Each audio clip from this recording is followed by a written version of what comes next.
Rob Kellogg, and today we're going to talk about what is a recordable injury and what is not. Now, these are ones that we have to submit to OSHA in case of an injury while in the performance of the duty of our tasks on the job.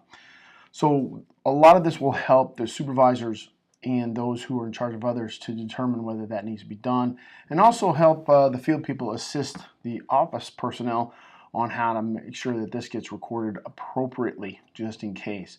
So some of the things that we want to look at in particular is recordable injuries are those things that are beyond first aid. That's that you have to have a medical doctor performing advanced care beyond first aid. Now, if a doctor performs just first aid techniques and nothing more, that is not considered recordable. So if they put a band-aid on you, boo-boo, kiss it, and kick your butt out the door, that's not recordable. But if they prescribe medications, they have you do advanced care. In that case, an EKG is not advanced care, it's a diagnostic. Any kind of diagnostic activities to evaluate your physical being are not considered recordable. So if they hook you up with an EKG to see how the internal parts are working and they don't do anything other than that, beyond that, then it's not recordable.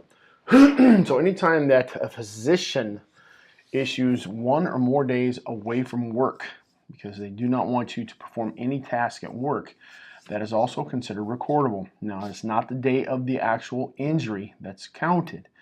It's the day after. If that day after is a day that could be worked, it's considered a lost day. So if they restrict you from that or more, then it's recordable. If you are given a restriction by a physician, don't lift more than 20 pounds, don't sit for longer than this amount of time, things of that nature, or standing, then that is considered also a recordable injury. And that's something that is, again, the day after the injury, not the day of, that the counting begins.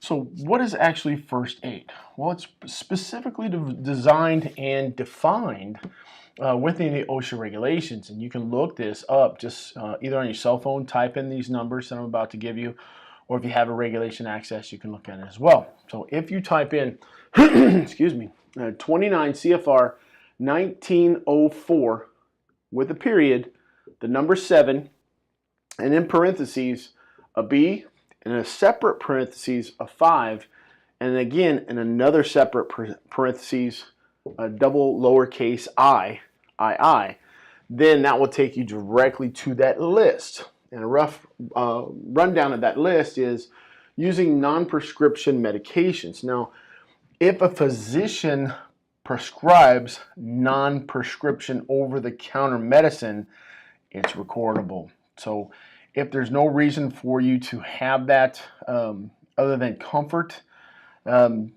you have to make those considerations accordingly. But if a physician says in writing that you have to have that for the care of your injury, then it is then considered recordable. Now, if you get a tetanus shot because you were compromised, your skin was structurally compromised with a material that might cause that to happen, like metal, you get cut with a sharp edge, let's say wall framing. You got your 22 gauge, they got a sharp edge and it opens you up pretty good. That would be a tetanus need. Again, getting a tetanus shot is considered first aid. It is not considered advanced medical. Bandages, anytime you put on a band-aid, gauze, anything of that nature, you utilize that, then you will not need to have that particular injury recordable. And then we look at cleaning or flushing out wounds with water, hot or cold therapy. So if you got ice or a hot pack, those are considered first aid. Non-rigid support, something that just keeps you immobilized for whatever reason of time during that injury. You can do that as well. Drilling a finger or toenail is also considered first aid. It's to relieve that pressure, and you want to take care of it accordingly. Sometimes that has to be done if you get that crushed nail. And then eye patches. Anytime that you cover an eye, that is not considered it's not considered recordable. It's a first aid. And also removing items from your body using tweezers, cotton swabs, things of that nature, scrapings, That's okay with most of the body, and actually except for one part, and that's the eye. So anytime you use a mechanism to remove an article from the eye, it's considered recordable, not first aid. So it's very important to understand that. So if all you're doing is flushing that eye out with some water, or if you're standing over, facing down and blinking so it removes, that's another thing. Anytime you stick something into the eyeball to remove it, that is considered beyond first aid, and then is recordable. Then we get into finger guards and fluid therapy. Basically, hot and cold fluids according to the exposure. Obviously, you drink cold water if you're heated up, and then you have a warm water, coffee, tea, something of that nature during the winter months to warm up. Those are first aid, and that's really all you need to utilize. So keep it simple. Just remember that list. You've got your reference if you need to go look at that online. It's free. It's easy to find on Google. But if you ever have any questions on that or interpretations, that's what we're here for, to help give you guidance. And be sure that if you're out there taking care of yourself, make sure you're doing it right.